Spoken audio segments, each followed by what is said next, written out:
In this session, we're going to look at an overview of the sleep-wake cycle. And specifically, we're going to describe consciousness. And we're going to briefly outline the EE changes that are seen during a normal sleep-wake cycle. And to do this, we're going to talk about the role of the reticular formation in alertness, or the reticular activating system, as it's also known. We'll define EEG and distinguish the various brain patterns that are commonly observed. And we'll look at the key events that actually take place during the sleep-wake cycle. So if we're thinking about the reticular formation, or the reticular activating system, or the reticular ascending system as well, this receives sensory information and projects it throughout the cerebrum, the cerebellum, and other places, and therefore helping to activate those systems, activate the cerebrum, and keeping us alert. It also helps to filter out about 99% of our sensory information. For example, how much of what is around you are you actually aware of if you're thinking about colours and shapes, for example? Because if this wasn't filtered out, then you get sensory overload and it would drive us mad. Think about what some drugs do, for example, LSD, that interferes with these sensory dampeners and it starts to promote an overwhelming sensory overload. And the reticular activating system is inhibited by various sleep centres in the hypothalamus, and it's also depressed by alcohol and tranquilizers, for example. The reticular formation as a whole also has descending tracts that are involved in crude motor control. So we've got the reticular activating system, or the reticular formation, and we've got the ascending system that's receiving sensory information, but we've also got those descending tracts that are involved in crude motor control, and we'll talk about how that becomes relevant a little bit later on. So what is consciousness? Well, consciousness shows us an awareness and an attention to external stimuli. And consciousness can range from jumpy to wide awake to nearly asleep. The capabilities that are associated with higher mental judgment and higher processing are all about consciousness. We have to be conscious to do these things. For example, logic, memory formation, which also occurs at night and other points, but our memory, bringing that memory back to the front so we can think about it, and our judgments and parts of our personality as well, of how we think and how we process information. It allows us to sense perception, sensory perception, for example, touch and pain and pressure, voluntary control of our movement. Obviously, we need consciousness for that as well, for that voluntary control. And defined on a clinical basis, we have a continuum that grades behavior in response to stimuli. So alertness to drowsiness to stupor, finally moving to coma. And of course, unconsciousness ranges from a deep, unresponsive state to a deep sleep to a light nod.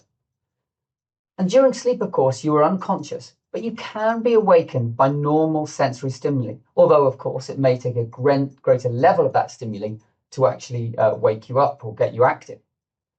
And during a deep unresponsive state, you may reach a deep unresponsive state due to anesthetics, for example.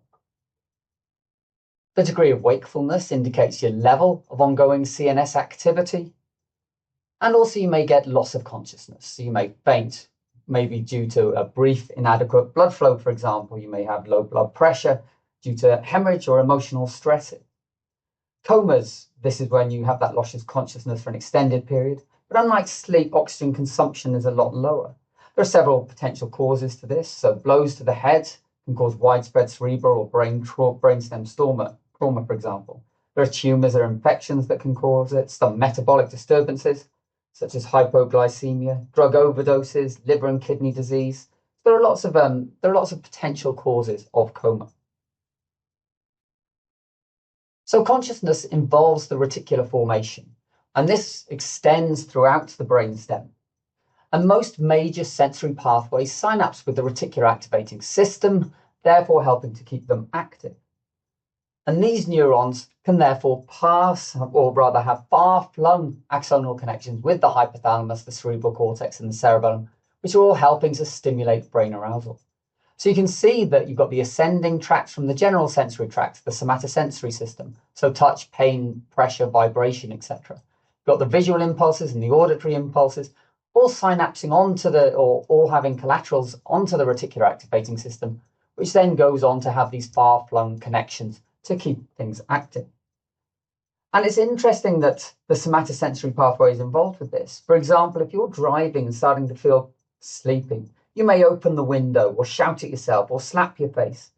All of these things are helping to serve as stimulants to the reticular activating system and therefore the wider cerebral cortex, and therefore helping to stimulate your consciousness.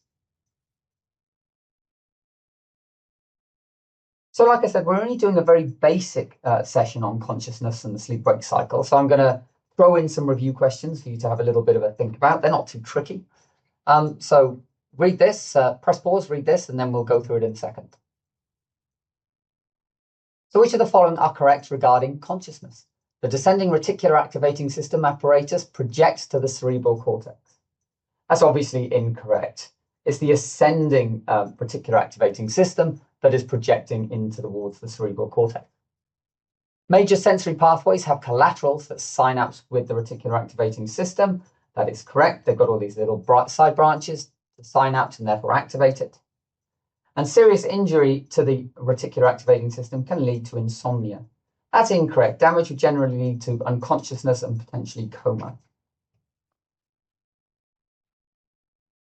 So in the second part of this session, we're going to think about what is an EEG, what is it measuring, and then look at the different brainwave patterns that become evident. So if you're monitoring the normal brain activity, as you'll know or appreciate, this is done by an electroencephalogram or an EEG, which is there to monitor the electrical activity of the brain by recording various postsynaptic activity in the different cortical regions. Because, of course, the normal brain function involves that continuous pattern of neuronal electrical activity. So therefore, it's measuring the electrical potential differences between the various brain areas, and we do that by placing electrodes on different regions of the scalp.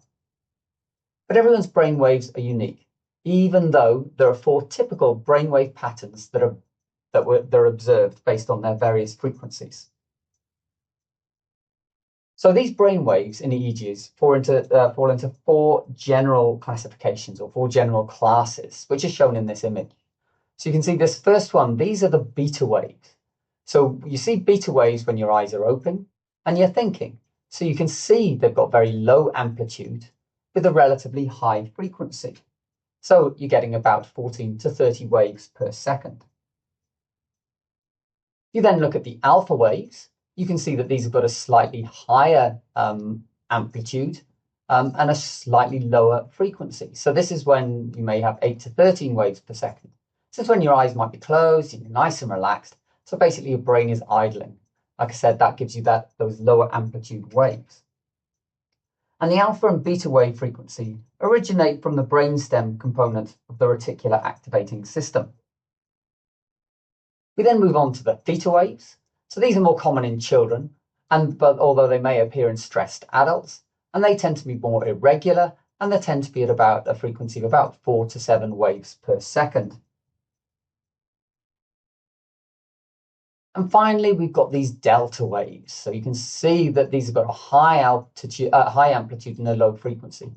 And these are often observed in deep sleep or when the reticular activation system is dampened, for example, during anesthesia.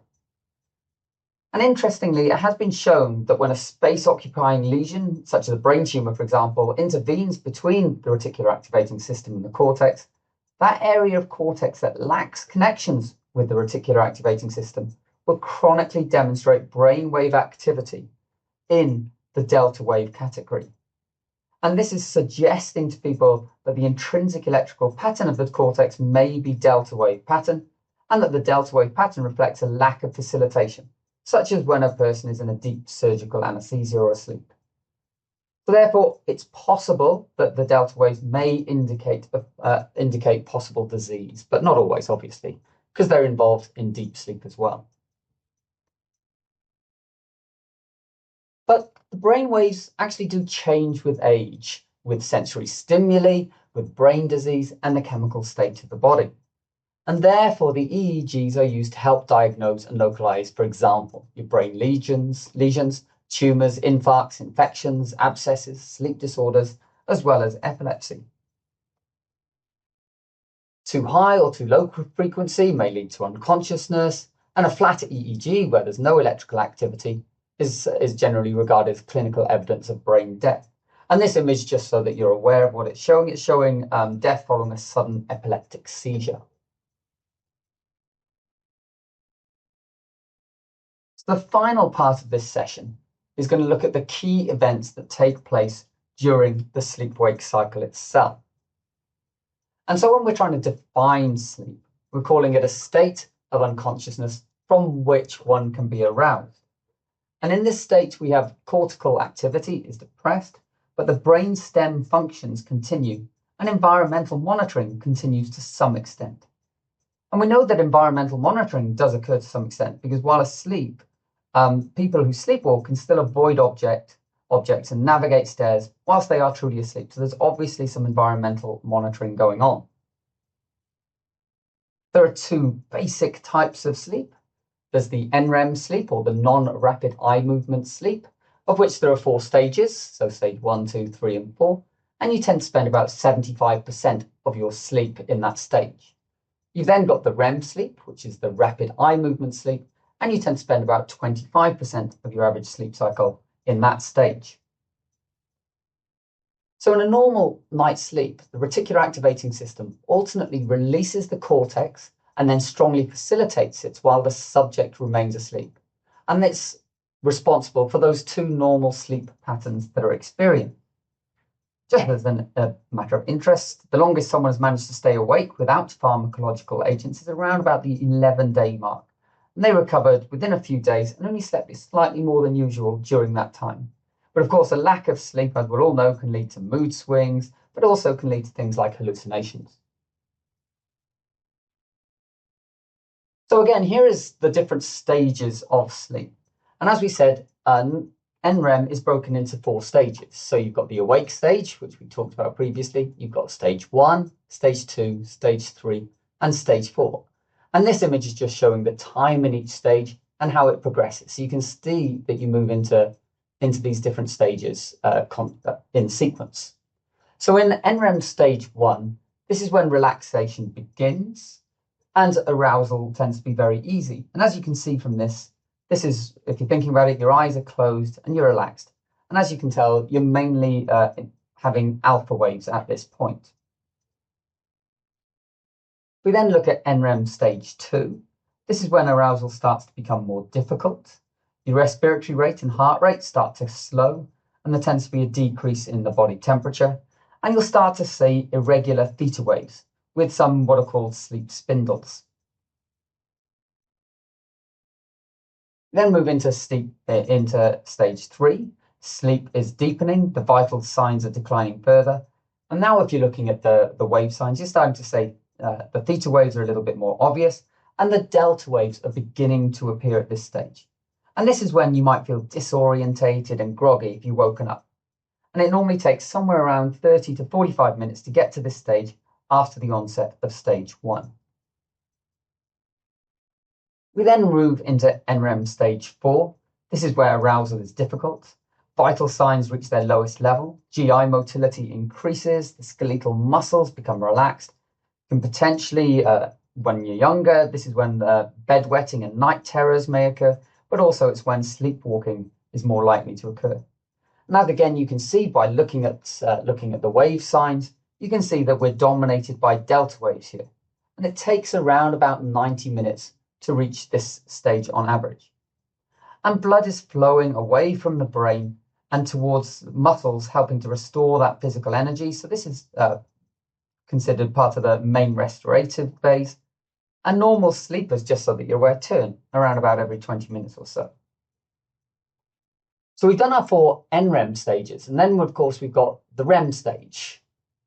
And this is when most dreaming occurs. And this is when also the skeletal muscle activity is actively inhibited, with the exception of the ocular, so rapid eye movements, and the diaphragm, because you need to be able to breathe, obviously.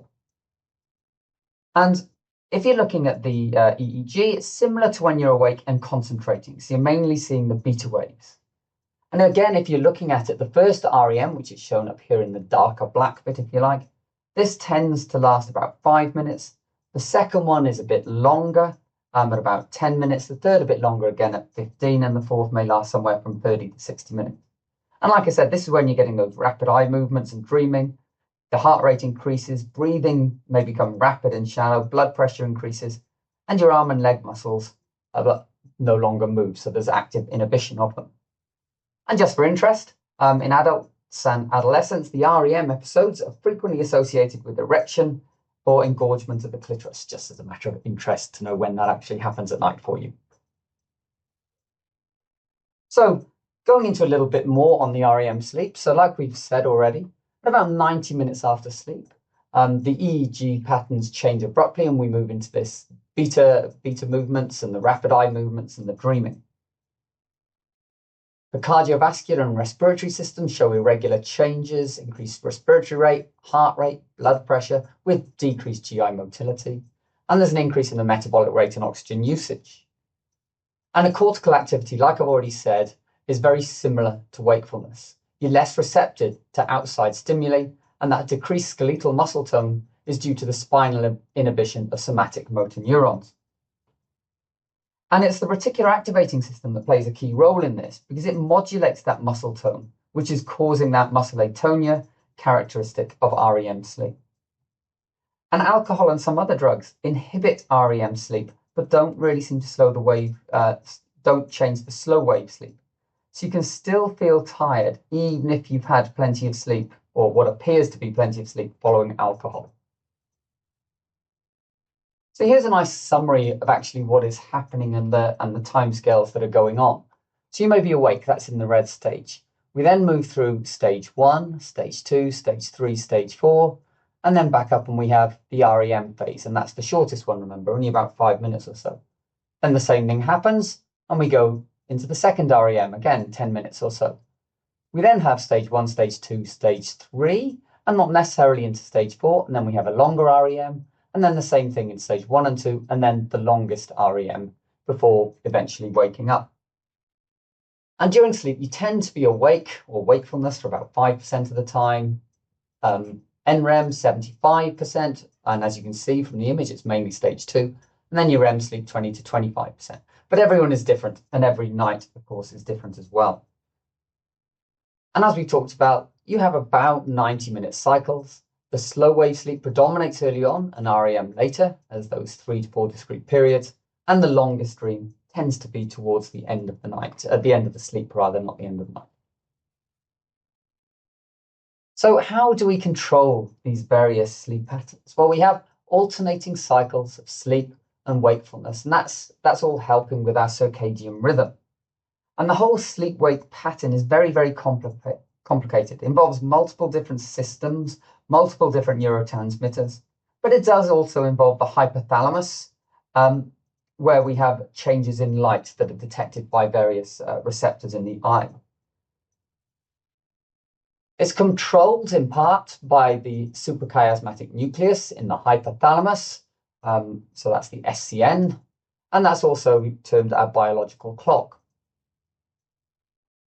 And the SCN is influenced by the day-night cycle, in other words, the amount of light. So as it starts to get darker and we're moving into the night, you start to get a decreased amount of light coming in and being detected in the eye by the specialized photoreceptors in the eye. We then, via the SCN regulation, we're getting stimulation within the pineal gland, and melatonin is being released due to less light, and this signals the day length to the SCN.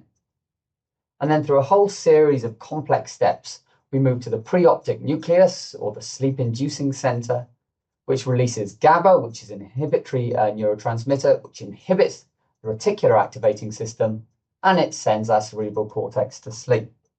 Now, this is a very basic overview, and it's way, way more complicated than this. So melatonin, as I've said, melatonin levels tend to increase at night, and they tend to peak at 2 to 4 a.m. And it's basically a sleep-promoting neurohormone. But like I said, there are lots of other hypothalamic circuits are also involved in promoting sleep. And whilst I've mentioned melatonin here, melatonin is actually only thought to play quite a minor role in sleep, but it does clearly help to maintain circadian rhythm.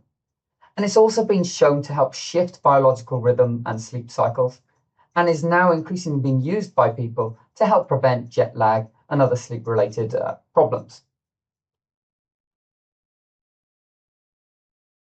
So what about waking up? Well, just before we wake up, the SCM, which is shown up here, inhibits the preoptic nucleus and activates the hypothalamic neurons to release molecules called orexins. These are also called wake-up chemicals. These go on to stimulate the reticular activating system, including the raphe nucleus, which is shown here, and the locus coeruleus, which is also shown, to help arouse the sleepy cortex. They also seem to stimulate cortisol release and stimulate hunger as well. And of course, sleep can potentially be ended by any stimulus that is sufficient to activate the reticular activating system. And we've talked about the potential stimuli that can come in. So touch, the sensory system, so touch, pressure, pain, etc. So what about the importance of sleep? Well, the slow wave sleep, the NREM stages 3 and 4, they're thought to be the restorative stages or part of the restorative stages. Whereas REM sleep seems to allow the brain to analyze the day's events and work through emotional problems. So it's involved in memory consolidation, but you also dream to forget. You don't want everything going into your long-term memory and be memorized, so you dream to forget as well. The daily requirements for sleep decline with age. So REM sleep is around about 50% in infants, and after the age of 10 decreases to somewhere between 20 and 25%. And as we get older, the NREM stage starts to disappear. So you may not have, the NREM stage 4 begins to disappear. So you may not see that at all. You may just go through 1, 2, and 3. And people deprived of REM sleep become very moody and depressed, as I've already mentioned. And to show the importance of it, so rats on average will live approximately 2 to 3 years. But if they are deprived of all sleep, a little bit mean, has to be said, they only live about 3 weeks. So it just shows how important sleep actually is. So like I said, alcohol and some meds, they do suppress REM, but not that slow wave sleep pattern. So you've probably heard of narcolepsy. And this is where individuals lapse abruptly into REM sleep from the awake state. It's often triggered by a pleasurable event, but not always. So when I was doing PBL at UQ, for example, there was one student there who was narcoleptic and would fall asleep. And I don't think my PBL sessions were that pleasurable. But many do have autoimmune destruction of some of the hypothalamic cells that secrete the orexins. Narcolepsy sleep time, it's usually around about the 15 minutes mark. And these triggers that they have may also stimulate cataplexy, which is a loss of voluntary skeletal muscle control, similar to that seen in REM sleep. But of course, that can potentially be dangerous if it occurs while swimming, so they may remain conscious but unable to move and could therefore potentially drown. So the last bit we'll look at is the respiratory changes during sleep. And again, this is only at a very basic overview for you. So during sleep, normal individuals can have very brief periods of hypoventilation, and you don't really get any changes in your partial pressure of oxygen or your partial pressure of CO2 for that when that occurs. But you can get arousal from sleep due to increased PCO2 or airway irritation or obstructions, as you'd expect. And sleep apnea, for example, where you may get prolonged hypoventilation, and some people can get over 100 episodes of hypoventilation per night, can lead to exaggerated changes in PO2 and PCO2, leading to respiratory centers, leading to gasps for air. So sleep apnea, this is where you basically get temporary cessation of breathing occurring during sleep. And it tends to occur when there's a loss of muscle tone that occurs during sleep, allowing excess fatty tissue or other structural abnormalities to block the upper airways. And as you might expect, it's obstructive sleep apnea is the most common, and it can be worsened by things like alcohol and obesity. So last little bit from this session. So some MCQs, so press pause, have a little look, and then press play again. Which of the following are correct regarding sleep? During sleep, the reticular activating system alternately releases the cortex from stimulation and then facilitates it again. That's obviously correct. Dreaming occurs during the NREM stages of sleep and functions to analyze the day's problems and emotional problems. That is incorrect. Dreaming occurs during the REM stages. Increased heart rate, respiratory rate, blood pressure, and GI motility occur during REM sleep. That is incorrect because, of course, GI motility slows. It doesn't increase.